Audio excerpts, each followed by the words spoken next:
Selamat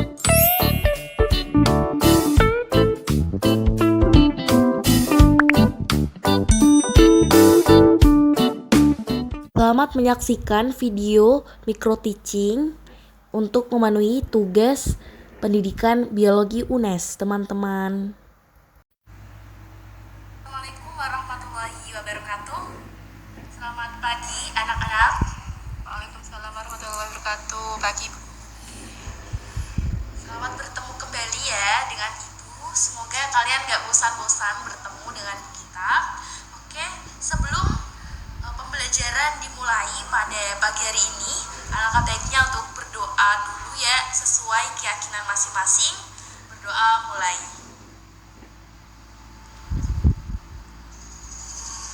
Berdoa selesai.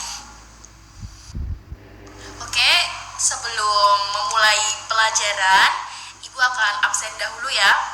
Ada yang absen nggak hari ini? Ada Bu. Siapa? Aswan. Aswan. Kenapa nggak berangkat? Sakit Bu. Ada suratnya? Ada. Oh, oke. Ada lagi nggak selain Aswan? Dela Bu. Dela? Oh alah, Dela itu banyak A ya di sini. Ini dia suka males-malesan. Jadi tolong ya teman-temannya diingetin supaya Dela dikasih tahu biar semangat belajar. Ini cukup. Oke, sebelum memulai pertemuan pembelajaran ya, Ibu akan memberikan quotes yang semoga berguna dan bermanfaat buat anak-anak. Jadi quotesnya itu berbunyi, jiwa yang bahagia adalah pelindung terbaik di dunia yang kejam.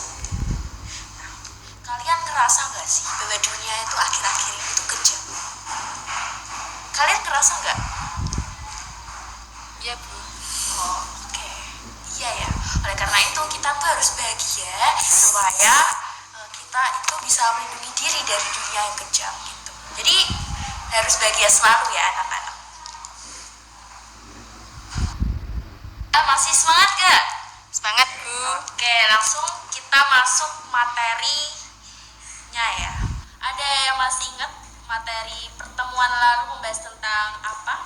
Sistem ekskresi Bu. Iya Putri, benar. Sistem ekskresi. Jadi Ibu harap teman-teman di sini anak-anak masih paham ya tentang materi-materi sistem ekskresi. Nah, untuk pertemuan hari ini kita akan membahas bab selanjutnya, yaitu sistem koordinasi. Oke, Ibu akan memberikan cuplikan gambar ya, bisa dilihat. Jadi gambar yang pertama ini gambar orang mengangkat telepon. Nah, terus kita lihat lagi gambar kedua. Gambar kedua ini gambar apa? Gambar orang jinjit Bu. Ya, orang jinjit ya. Oke, terus kita bisa lihat gambar ketiga. Oke, gambar ketiga ini gambar. Kelilipan Bu. Nah, kira-kira kalau kelilipan tuh mata ngucek-ngucek gitu ya, berarti kelilipan. Benar. Nah, kira-kira dari anak-anak di sini tahu nggak sih apa maksud dari ketiga gambar yang sudah ada? Gambar orang angkat telepon, gambar orang jinjit, gambar kelilipan, juga mengucek mata gitu. Belum tahu Bu. Oke, jadi ketiga gambar ini itu ada hubungannya dengan materi yang akan kita pelajari pada pagi hari ini, yaitu tentang sistem koordinasi. Oke, jadi sistem koordinasi berarti juga ada hubungannya sama sistem saraf ya. Oke, kita masuk pengertian dari sistem saraf nih. Nah, sistem saraf itu apa sih? Ada yang mau jawab nggak? Saya Bu. Oke, boleh Putri, silakan Put. Sistem saraf adalah sistem koordinasi atau pengaturan tubuh berupa penghantaran impuls saraf ke susunan saraf pusat, pemrosesan impuls saraf, dan perintah untuk memberikan tanggapan rangsangan. Wah, betul banget. Ibu kasih nilai plus ya, Putri. Putri absen nomornya berapa? 10 Bu. 10. Oke. Buat yang mau jawab, langsung acungkan tangan. Lumayan dapat poin plus loh. Oke, Putri, aku kasih plus ya, Put. Yuk. Oke, bener banget. Jadi pengertian dari sistem saraf itu seperti yang sudah disampaikan oleh Putri ya. Jadi bisa dipahami dengan baik. Ibu akan lanjutin. Jadi apa aja sih sistem saraf itu? Jadi sistem saraf itu ada dua macam. Yang pertama itu otak ya. Terus yang kedua itu sumsum tulang belakang. Yang di belakang ini. Nah, itu namanya sistem saraf. Nah, dari sistem saraf sendiri itu punya 3 fungsi utama. Bisa kita lihat ya bareng-bareng.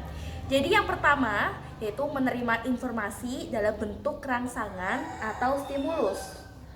Terus fungsi yang kedua yaitu memproses informasi yang sudah diterima. Serta yang ketiga adalah memberi tanggapan atau respon terhadap rangsangan. Untuk selanjutnya, Ibu akan membahas tentang struktur sel saraf. Ada banyak banget ya struktur sel saraf. Jadi Ibu akan mencuplikan sebuah video tentang itu struktur-struktur dari sistem saraf dan juga cara kerjanya itu gimana sih? Sistem saraf itu kayak gimana cara kerjanya? Oke, bisa kita simak baik-baik ya pada video berikut. Kali ini kita akan membahas sesuatu yang spesial. Seluruh tim Neuron memutuskan bahwa video ke-10 ini akan didedikasikan untuk menjelaskan apa itu sel syaraf atau neuron. Kita semua tahu bahwa sel syaraf merupakan sel yang mengantarkan impuls listrik di tubuh kita. Otak kita terdiri dari sekitar 86 miliar sel syaraf yang bekerja sama dalam menerima maupun menghantarkan impuls antara otak dan seluruh bagian tubuh lainnya. Tapi, sebenarnya bagaimana sih cara kerjanya?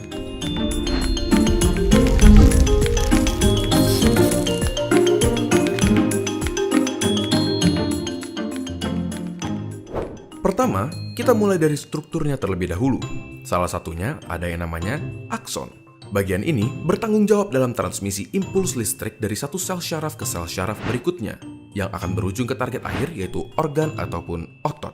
Setelah itu, kita juga punya dendrit. Dendrit adalah struktur yang bertanggung jawab dalam menerima impuls dari sel syaraf lainnya, dari organ maupun otot, ataupun dari otak. Impuls listrik ini akan bergerak dari dendrit melalui badan sel, yaitu struktur lain di sel syaraf yang berisi nukleus, suatu organel yang berisi material genetik yang mengatur pertumbuhan dan perkembangan dari si sel syaraf. Selain itu, ada banyak sel syaraf yang memiliki struktur bernama selubung mielin yang membantu dalam kecepatan konduksi impuls listrik yang melewati sel syaraf.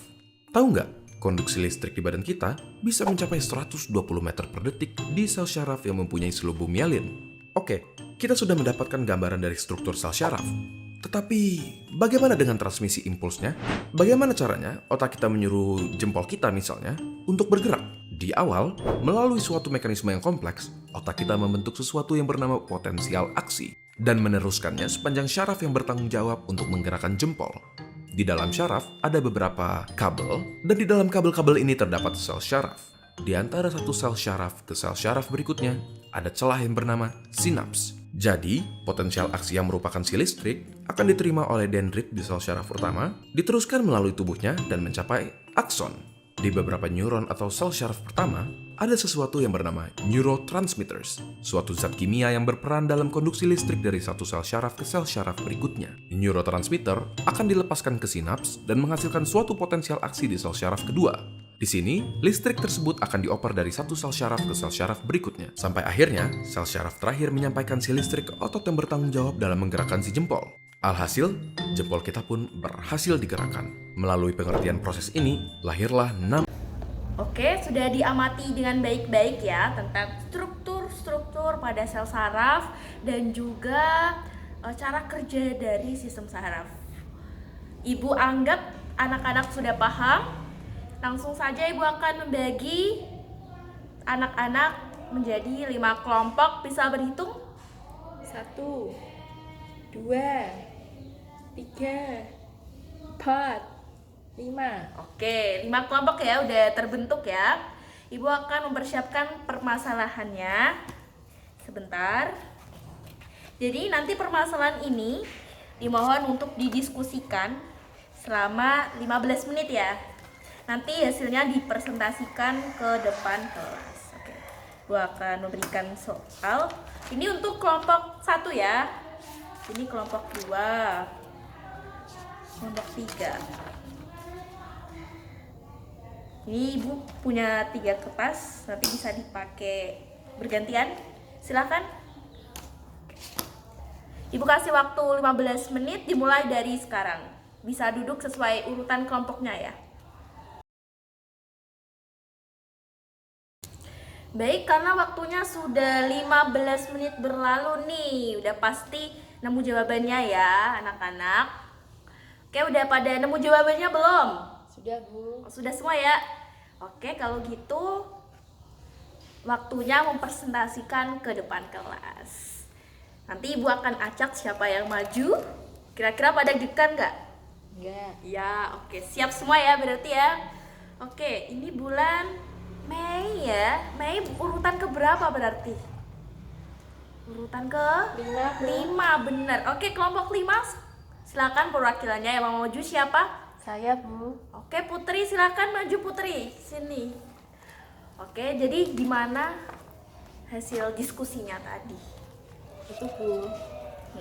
Ibu dan teman-teman, menurut kelompok kami, sel glial itu berfungsi untuk memberikan nutrisi pada sel saraf.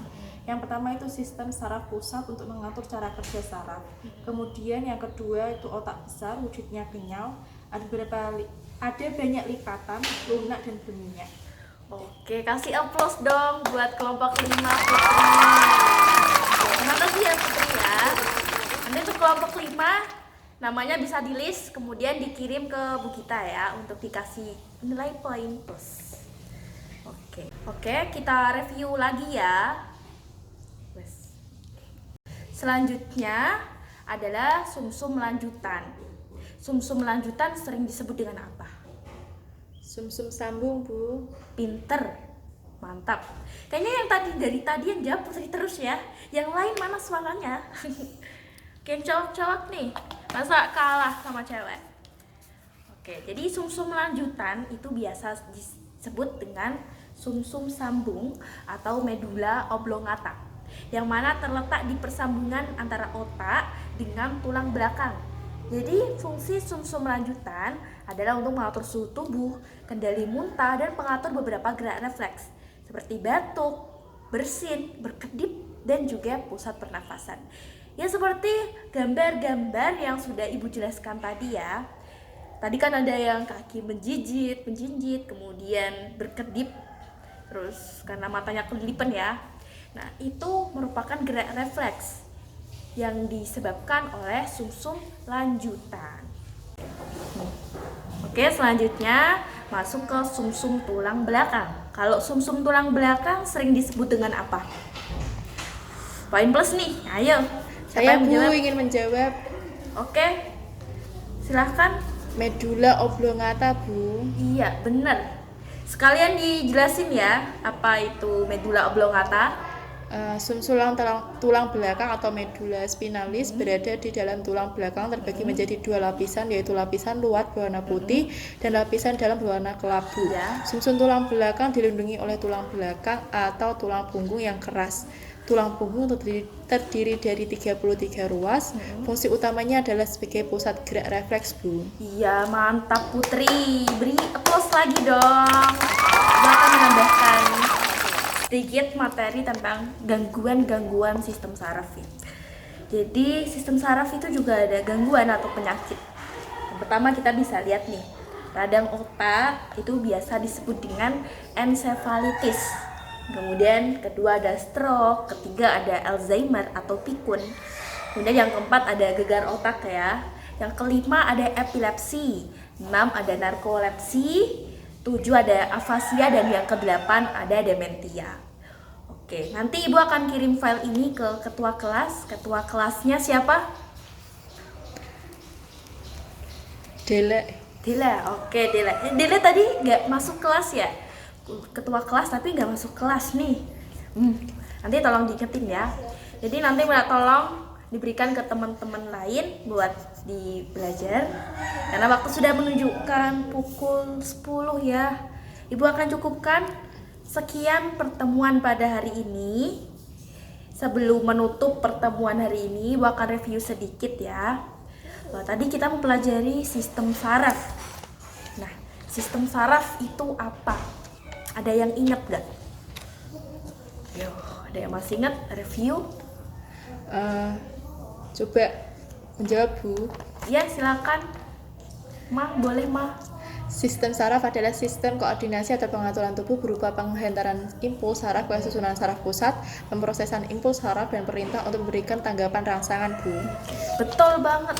Jadi tadi emang bener-bener merhatiin ya penjelasan dari Ibu. Tadi ada pengertian, ada macem-macem ya. Ada struktur saraf, itu apa aja, cara kerjanya apa. Kemudian 3 fungsi saraf utama. Kemudian ada gangguan-gangguan juga. Mantap. Oke, sekiranya cukup ya. Kira-kira ada pertanyaan? Belum ada, Bu. Oke, udah jelas ya. Kalau begitu Ibu akan kasih tugas untuk kalian semua. Jadi tolong diperhatikan dengan baik, dicatat. Jadi tugasnya kalian membuat mind mapping, dikerjakan secara kelompok sesuai kelompok yang tadi dibuat. Kemudian hasilnya nanti minggu depan dipresentasikan ke depan kelas. Oke. Cukup dari Ibu. Wabillahi taufiq wal hidayah, waridha wal inayah. Wassalamualaikum warahmatullahi wabarakatuh. Mohon maaf dan terima kasih.